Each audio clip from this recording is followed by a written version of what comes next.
want to talk about social innovation and social entrepreneurship.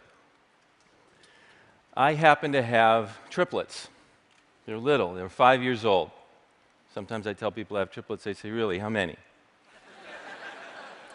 Here's a picture of the kids, that's Sage and Annalisa and Ryder. Now, I also happen to be gay. Being gay and fathering triplets is by far the most socially innovative, socially entrepreneurial thing I have ever done.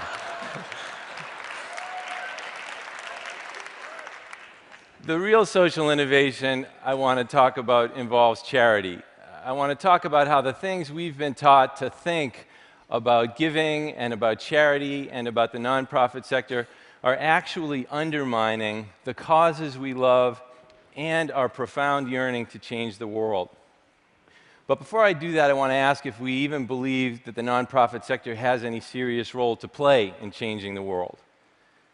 A lot of people say now that business will lift up the developing economies and social business will take care of the rest. And I do believe that business will move the great mass of humanity forward.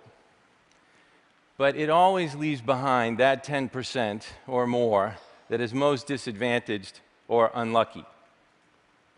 And social business needs markets, and there are some issues for which you just can't develop the kind of money measures that you need for a market. I sit on the board of a Center for the Developmentally Disabled, and these people want laughter and compassion, and they want love. How do you monetize that? And that's where the nonprofit sector and philanthropy come in. Philanthropy is the market for love. It is the market for all those people for whom there is no other market coming.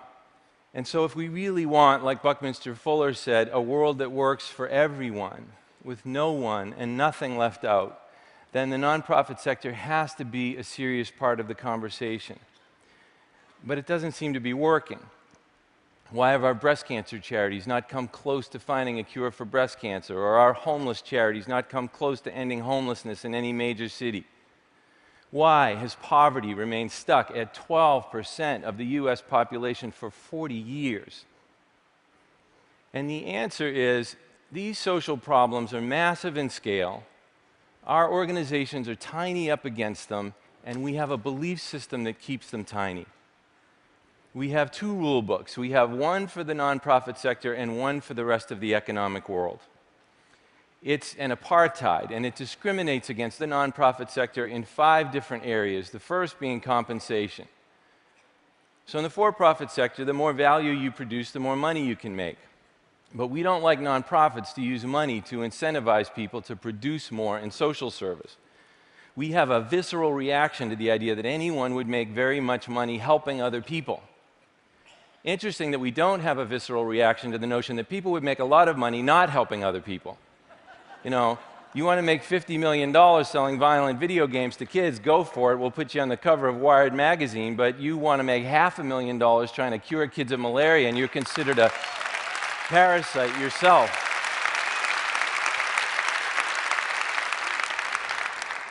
And we think of this as our system of ethics, but what we don't realize is that this system has a powerful side effect, which is it gives a really stark, mutually exclusive choice between doing very well for yourself and your family or doing good for the world to the brightest minds coming out of our best universities, and sends tens of thousands of people who could make a huge difference in the nonprofit sector marching every year directly into the for-profit sector because they're not willing to make that kind of lifelong economic sacrifice.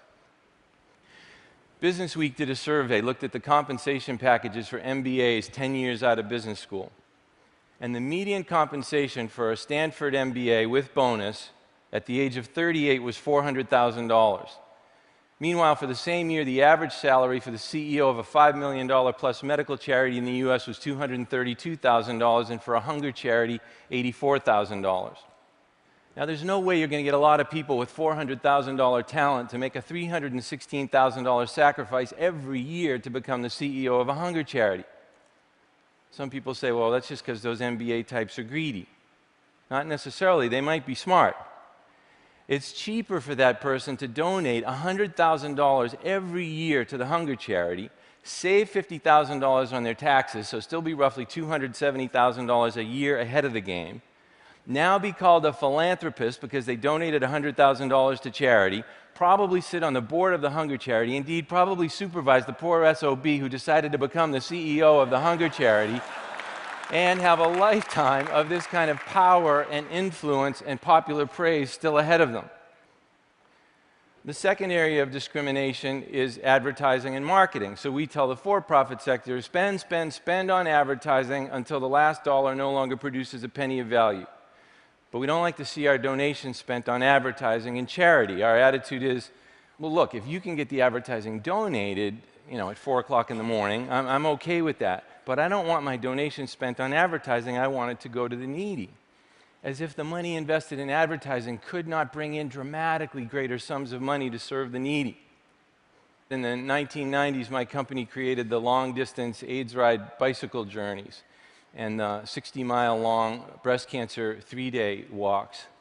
And over the course of 9 years, we had 182,000 ordinary heroes participate, and they raised a total of $581 million.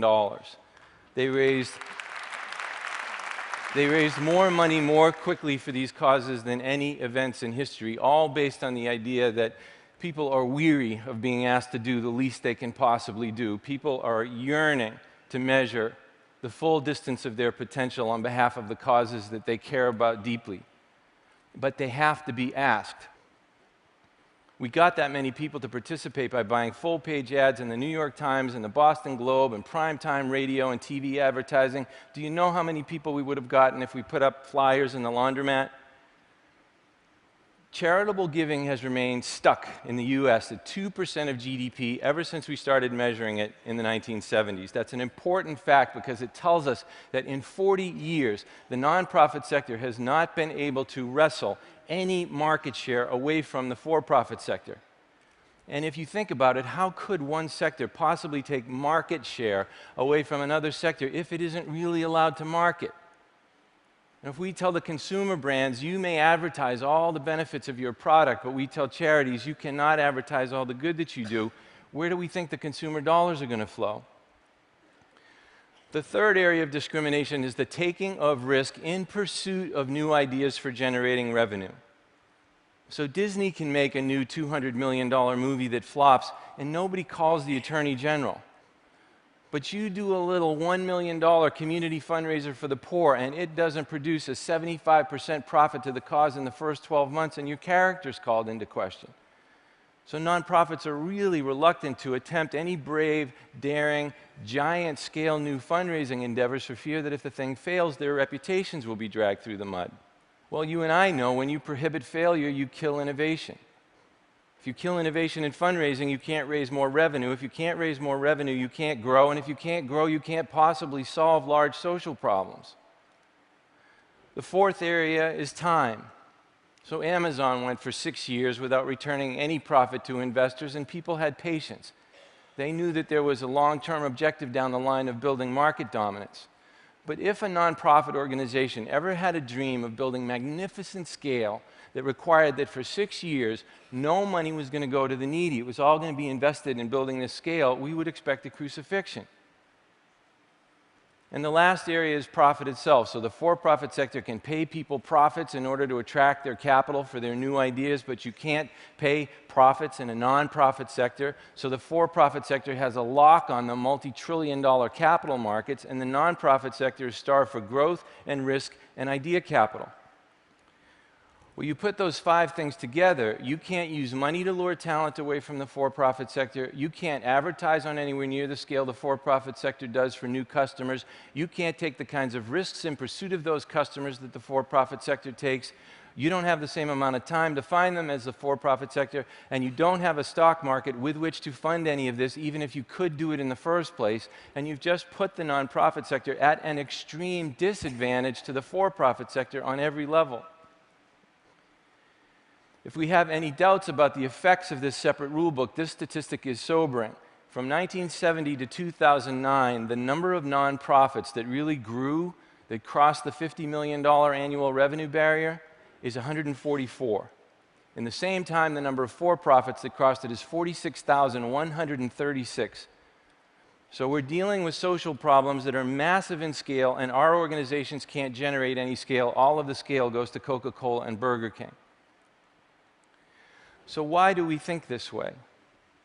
Well, like most fanatical dogma in America, these ideas come from old Puritan beliefs. The Puritans came here for religious reasons, or so they said, but they also came here because they wanted to make a lot of money. They were pious people, but they were also really aggressive capitalists. And they were accused of extreme forms of profit-making tendencies compared to the other colonists. But at the same time, the Puritans were Calvinists. So they were taught literally to hate themselves. They were taught that self-interest was a raging sea that was a sure path to eternal damnation. Well, this created a real problem for these people. Right here, they've come all the way across the Atlantic to make all this money. Making all this money will get you sent directly to hell. What were they to do about this? Well, charity became their answer. It became this economic sanctuary where they could do penance for their profit-making tendencies at 5 cents on the dollar. So, of course, how could you make money in charity if charity was your penance for making money? Financial incentive was exiled from the realm of helping others so that it could thrive in the area of making money for yourself. And in 400 years, nothing has intervened to say that's counterproductive and that's unfair. Now, this ideology gets policed by this one very dangerous question, which is what percentage of my donation goes to the cause versus overhead? There are a lot of problems with this question. I'm going to just focus on two. First, it makes us think that overhead is a negative, that it is somehow not part of the cause.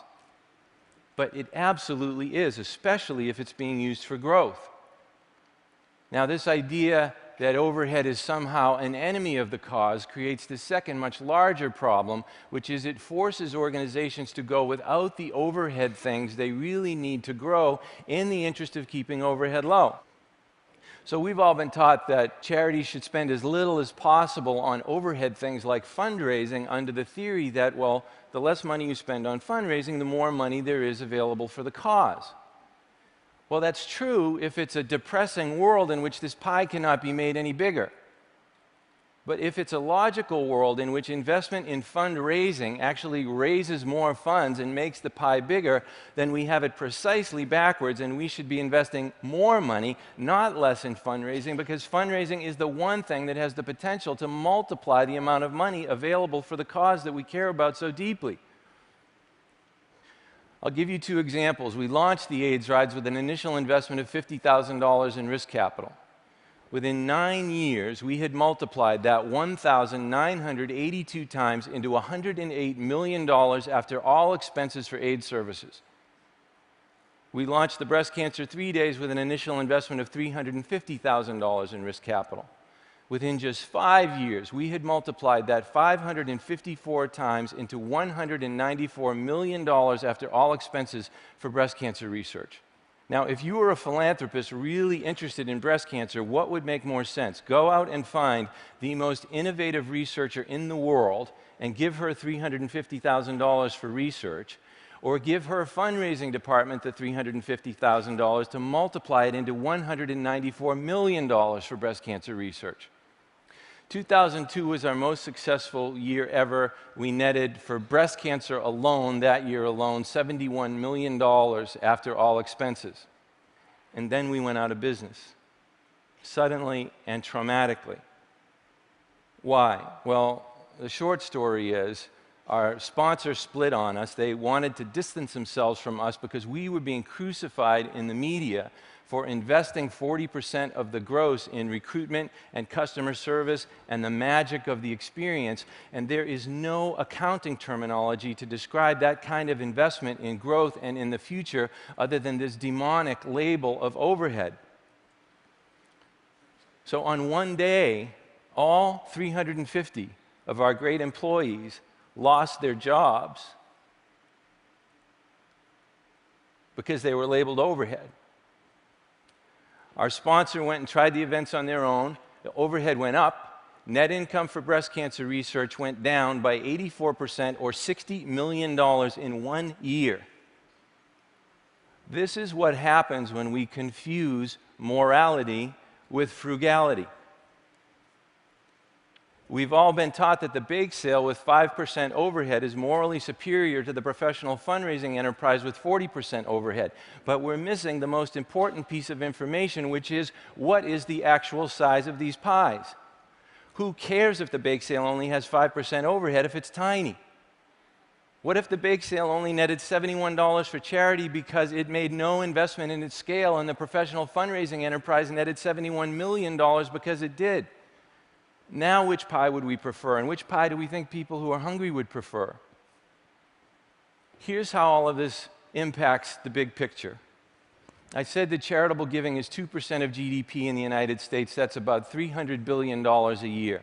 But only about 20% of that, or $60 billion, goes to health and human services causes. The rest goes to religion and higher education and hospitals. And that $60 billion is not nearly enough to tackle these problems.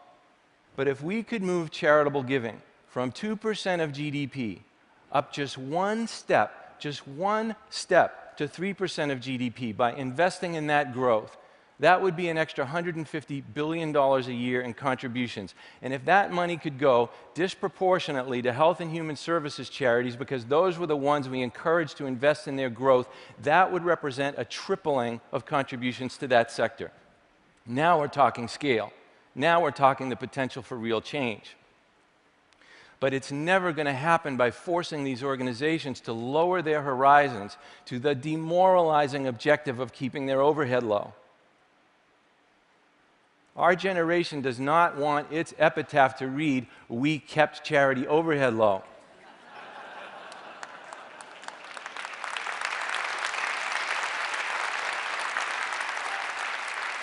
We wanted to read that we changed the world, and that part of the way we did that was by changing the way we think about these things. So the next time you're looking at a charity, don't ask about the rate of their overhead. Ask about the scale of their dreams, their Apple, Google, Amazon scale dreams, how they measure their progress toward those dreams, and what resources they need to make them come true, regardless of what the overhead is. Who cares what the overhead is if these problems are actually getting solved? If we can have that kind of generosity, a generosity of thought, then the nonprofit sector can play a massive role in changing the world for all those citizens most desperately in need of it to change. And if that can be our generation's enduring legacy, that we took responsibility for the thinking that had been handed down to us, that we revisited it, we revised it, and we reinvented the whole way humanity thinks about changing things forever, for everyone, well, I thought I would let the kids sum up what that would be. That would be a real social innovation. Thank you very much. Thank you.